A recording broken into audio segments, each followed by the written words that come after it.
कुछ बातें मैं जोड़ना चाहता हूं जो हमने सुना उसमें, जो रोनाल्डो ने अभी बांटा कोड के विषय में। जो कोड़ी होते थे वो छावनी के बाहर होते थे, लोगों से नकारे जाते थे, तिरस्कृत थे, लोग उनको स्वीकार नहीं करते थे, अस्वीकृत थे।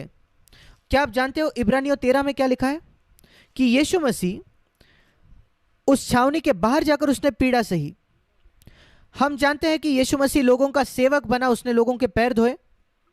हम जानते हैं कि उसको एक अपराधी के जैसे माना गया, क्योंकि सिर्फ अपराधियों को क्रूस पे टंगाया जाता था।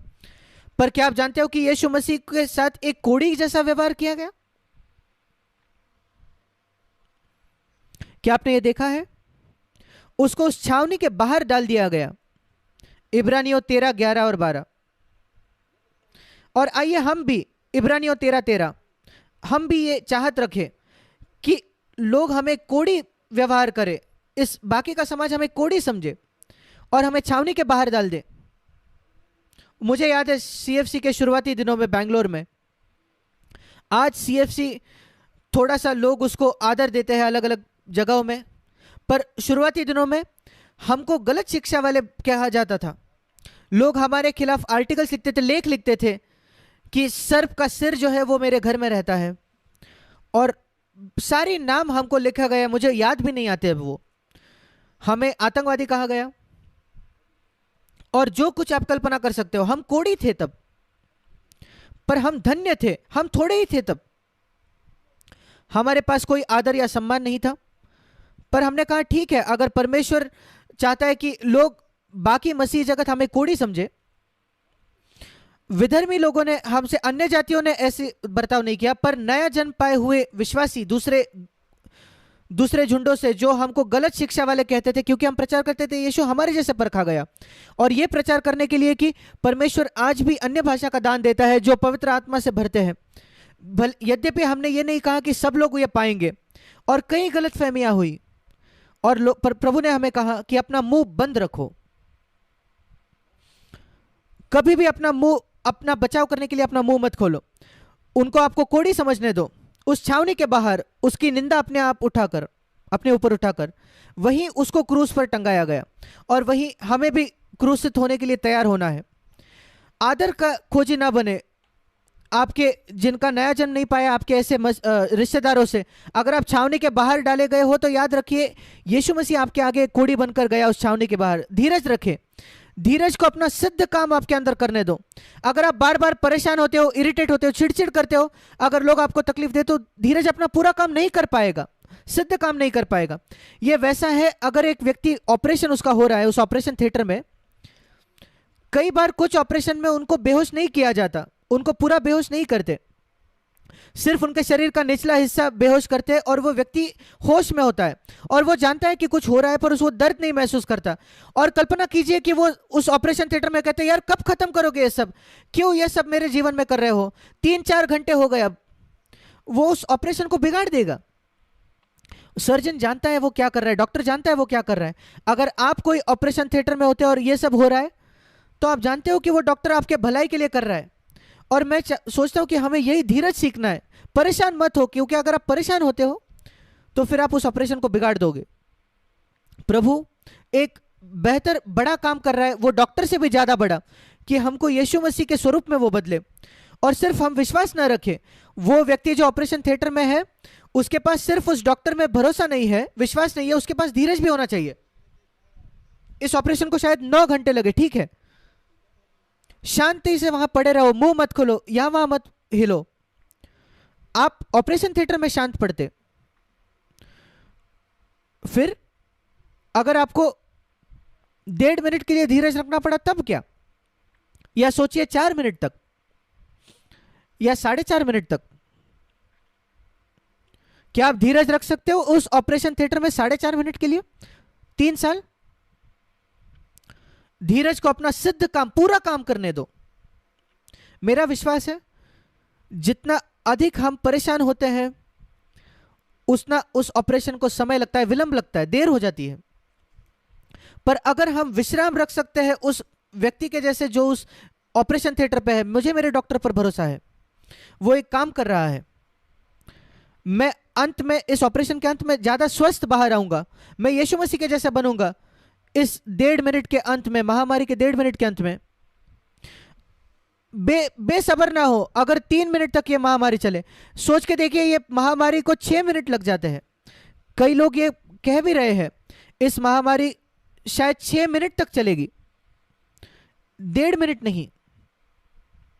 ठीक है प्रभु, ठीक है, अगर 6 मिनट तक वो ये महामारी चलेगी, मैं और 4.5 मिनट इंतजार कर लूंगा, उसमें क्या। वो मेरे अंदर एक सिद्ध पूरा काम करेगा, और मसीहों को इस क्षेत्र में उदाहरण होना है। और एक और बात मैं कहना चाहता हूं, और वो ये है, सुनील इस बात पर जोर दे रहा था कि ये काम हमारे घरों में होना चाहिए। आपके धीरज के शिक्षक, धीरज के प्रोफेसर कहां है? आप उनको कहां पाते हो? आपके घर में। आपके बच्चे, आपके पास वो प्रोफेसर है वहां ही जो आपको धीरज सिखाएंगे, सिखा रहे हैं। उनसे सीखिए, उनसे परेशान मत हो जब वो प्रोफेसर आपको सिखा रहा है, थोड़ा धीरज सिखा रहा है।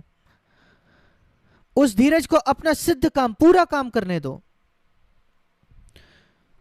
बाहर धीरज रखना की कोशिश मत करो जहां आप सम्मान पाओगे।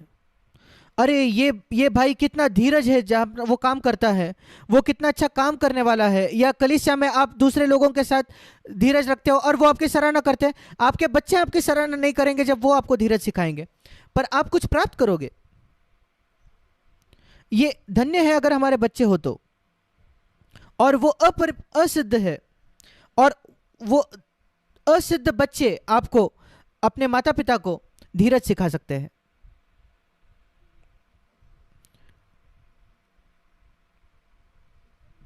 और हमारा मेमोरी वर्स भी इस हफ्ते का, इस संसार में जाकर प्रचार करो, सुसमाचार दो।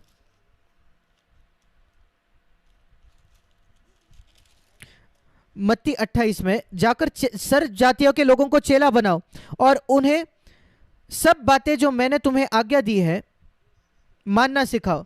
मेरे प्रिय बहन जो विवाहित है, आपके जगत कहाँ है? आपके लिए संसार कहाँ है? आपका पहला संसार आपके घर में है। वहां शिष्य बनाइए, आपके बच्चों को शिष्य बनाइए। वहीं आपके संसार की शुरुआत होती है। यह मत सोचिए कि आप कोई अलग राष्ट्र में जाओ, कोई अलग देश में जाओ, या मेक्सिको में जाकर लोगों के घर आप बनाओगे। वो सब भूल जाइए। अपने घर को पहले बनाइए, अपने बच्चों के साथ। वहां जाइए और शिष्य बनाइए। आप शिष्य बनाइए फिर, और उनको सिखाइए, उन छोटे बच्चों को सिखाइए वो सब बातें मानना जो यीशु मसीह ने आज्ञा दी। और उसको आपको कई साल लग जाएंगे। और अगर आप उसको पूरा करो तो, और आप उस पर काम कर रहे हो तो प्रभु की प्रतिज्ञा यह है कि मैं तुम्हारे साथ रहूंगा, सदा तुम्हारे साथ रहूंगा। कई लोग उस वायदे को लेते हैं बिना शर्त के। ये वायदा, ये प्रतिज्ञा सबके लिए नहीं है, ये हर मसीह के लिए भी नहीं है। मैं आपको ये कहना चाहता हूं, उसकी शर्त पढ़िए।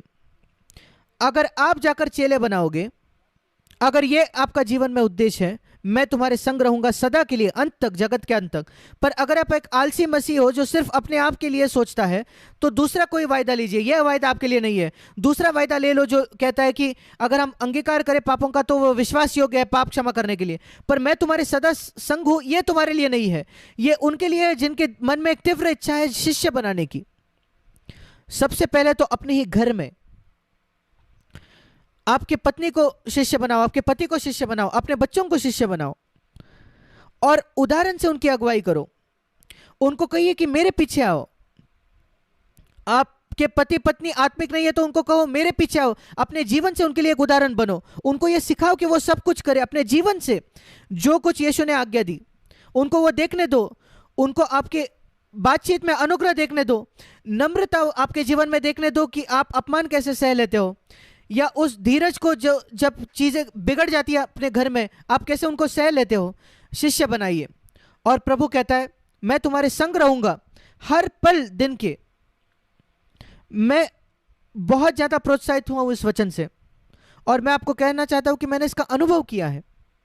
मैं कहता हूं प्रभु, कई सालों पहले मैंने यह तय किया, प्रभु मैं सिर्फ लोगों को मसीह नहीं बनाना चाहता, मैं शिष्य बनाना चाहता हूं। मेरे घर में हर कोई जो सीएफसी में आता है, मैं उस स्तर को नीचे नहीं करूंगा। अगर वो बुरा मानकर चले जाते हैं तो उनको जाने दो, पर मैं शिष्य बनाऊंगा।